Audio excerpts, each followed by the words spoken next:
So I have to say that you'll see I take out the coconut water, but it was off the shop. I should have taken it back, but I'm not going to name them. Oh, it was so funny, so funny. Anyway, I hope you enjoy this.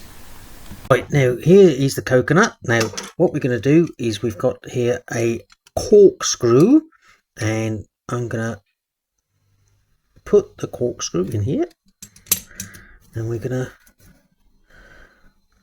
see if I want to get through there like that and get rid of some of that. You got that one like that, and then you'll see, I don't know if you can see that, you start to get out all of the lovely coconut juice out there. Now if you do like this sort of thing, please put a comment as to whether you think this is of any use to you or not,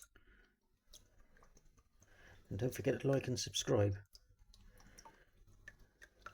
Now if you do like this sort of thing, please put a comment to let us know if this has been of any use whatsoever, and please like and subscribe, of course.